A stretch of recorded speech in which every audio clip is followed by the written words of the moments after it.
Olá, feministas literários! Não chorem! Chegamos ao fim da nossa segunda temporada do podcast Debates Feministas, do Projeto Feminismo Literário, mas nós vamos continuar juntos a partir daqui em outras temporadas e também no nosso Instagram e nas redes sociais. No episódio de hoje, nós iremos debater o capítulo 13, que é o capítulo final da obra Por uma Teoria Feminista de Estado, de Catherine McKinnon. Neste capítulo, a autora ela analisa a construção de uma jurisprudência feminista nos Estados Unidos. Eu me chamo Raíssa Ribeiro, sou professora da Unirio e coordenadora desse projeto. Estou aqui para apresentar para vocês a nossa equipe que vai fazer o fechamento da segunda temporada. Como entrevistadora, Lara Ribeiro, minha monitora na disciplina de Teorias do Estado e da Constituição, graduanda em Direito pela Unirio e bacharel em História pela UF. E como entrevistado, o José, que está fazendo parte do nosso grupo de leitura também e é graduando em Direito pela Unirio. Aproveita, gente, e acessa o nosso site feminismoliterário.online, no qual vai estar postado a partir da semana que vem todos os resumos dos capítulos com análise crítica realizada pelos nossos integrantes dos debates dessa temporada. E você já sabe, né? Se você já nos acompanha, compartilhe esse vídeo para todo mundo. E se você ainda não está nos seguindo aqui, ativa o sininho para as novas notificações, se inscreve aqui no canal e corre lá no Instagram e passa a nos seguir também. Bom, equipe, o fechamento é todo com vocês. Obrigada, Raíssa. É muito bom estar aqui de novo, e dessa vez com o José. E hoje a gente vai falar um pouco sobre o último capítulo do livro da McKinnon. José, eu gostaria que você me respondesse, né, como a vivência e as normas se relacionam com a jurisprudência a partir da sua leitura desse último capítulo.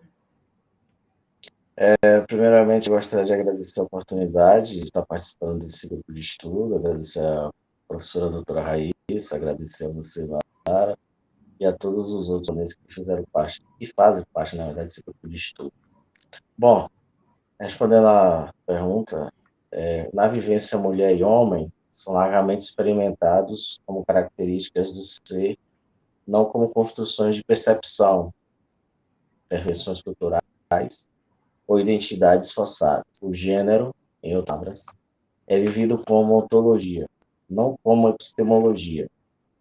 O direito participa ativamente dessa transformação na perspectiva, pois a lei é uma fonte particularmente potente e emblema de legitimidade. Uma vez transformadas as ações do cotidiano em lei, ou seja, quando a vida se transforma em lei, essa transformação é formal e substantiva, visto que a sociedade de supremacia masculina, o ponto de domínio domina a sociedade, suas regras e visões de mundo vão, consequentemente, dominar e influenciar as mulheres e crianças. A exemplo, pode-se citar as regras familiares e de parentesco, as heranças culturais, que por muito tempo garantiram e, em certa parte, ainda garantem a propriedade reprodutiva, o acesso e o controle sexual aos homens, como um grupo sobre os corpos das mulheres. Uma espécie de dominação, né?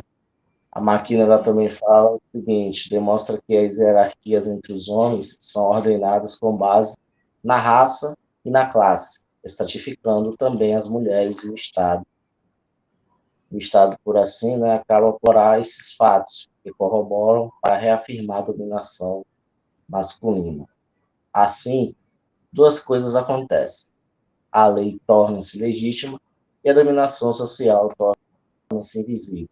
O legalismo liberal é, portanto, um meio para tornar a ação masculina invisível e legítima ao adotar o ponto de vista masculino na lei, ao mesmo tempo em que reforça essa visão na sociedade. É feito para aparecer uma da vida natural, não uma unilateral, imposta pela força, para a vantagem dominante. Na medida em que tem sucesso ontologicamente a dominação masculina, não parece episódio.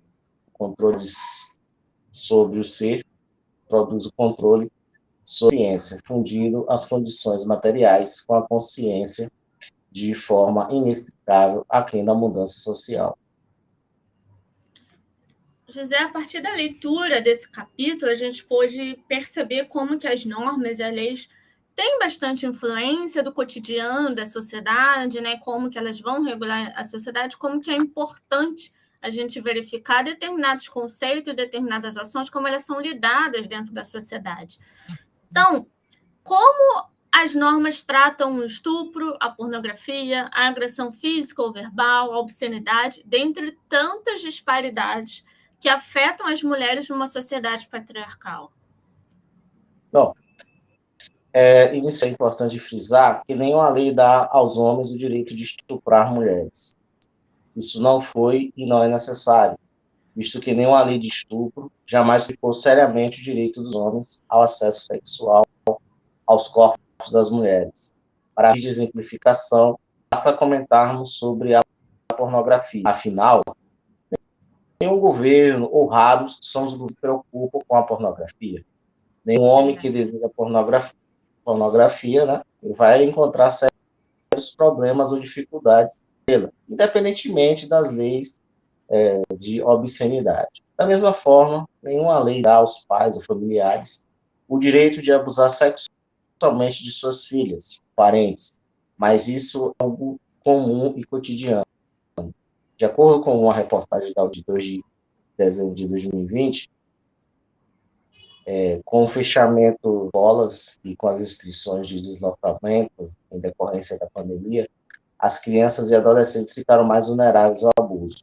Bom, de acordo com os registros, diz que no primeiro semestre de 2020, né, período em que se iniciou a pandemia, a proporção de crimes desse tipo ocorridos em residências do estado de São Paulo, foi de 84%, tendo chegado a 88% no mês de maio, superando o patamar de 79% observado ao longo dos anos anteriores. Acometendo, em sua maioria, crianças, esse crime corresponde a 75% do total de estupros registrados no estado de São Paulo no primeiro trimestre. 83 das vítimas são do sexo feminino e possuem até 13 anos, padrão que não se altera ao longo do período usado. Nos casos em que se obteve alguma informação sobre o vínculo do autor com a vítima, foi relatada a estatística de que em 73% há algum grau de parentesco. Isso sem contar que esse número pode ser muito maior do que o informado. Uma vez restritas suas prazas, muitas crianças não devem ter conseguido iniciar. Maquino vai dizer também que nenhuma lei dá aos maridos o direito de agredir suas esposas, pois não há nada para impedi-los. Nenhuma lei silencia as mulheres, pois as mulheres são previamente silenciadas na sociedade, seja pelo abuso sexual, por não serem ouvidas, por não serem acreditadas, pela pobreza, pelo analfabetismo, por uma linguagem que fornece apenas um vocabulário que não condiz com os seus traumas, e, consequentemente, a viola, por uma indústria editorial que reforça a voz mais paga as vozes femininas. Bom, nenhuma lei tira a privacidade das mulheres. As mulheres não têm nenhuma lei dá a elas o que elas ainda não têm. Também não é necessário a criação de uma garantia de que as mulheres permanecerão desiguais socialmente em relação aos homens. Isso não é necessário, porque a lei que garante a igualdade entre os sexos exige, em uma sociedade desigual, que antes de se adquirir a igualdade legal, é preciso ser igual social. Enquanto o poder imposto pela lei refletir e corresponder ao poder imposto pelos homens sobre as mulheres na sociedade, a lei é objetiva e baseada em princípios masculinos. A gente costuma dizer que a máquina é muito cirúrgica em determinados pontos, né? Principalmente quando ela começa a fazer essas análises sobre o mundo legislativo, o mundo jurídico e legal que nós temos, um ordenamento jurídico que se repete não só no Brasil, mas em outros países também. Do ponto de vista constitucional, o que pode ser feito de acordo com a McKinnon? É interessante que essa questão do ponto de vista constitucional, que a gente muito utiliza aqui no Brasil, acho que também lá fora, também nos países democráticos, né? Sim. A Constituição é como se fosse a salvação de todos os problemas da sociedade. Mas nessa relação aí que a McKinnon ela fala, é o seguinte: quanto os homens dominarem as mulheres, que é eficiente na sociedade, sem o apoio do direito positivo, nada pode ser feito a respeito. Não adianta utilizar a Constituição, tendo em vista que a lei do ponto de vista masculino combina com a sociedade, policiando a sociedade onde suas vozes estão expostas, em pontos de resistência social, conflito e colapso. Como não há lugar fora desse sistema do ponto de vista feminista, se o bloqueio pudesse ser quebrado, tais momentos poderiam fornecer pontos de confronto, talvez até aberturas para mudanças. Do ponto de vista de um sistema total, ele surge como apenas quando confrontado de uma forma que não se pode ignorar, e a partir de outro ponto de vista.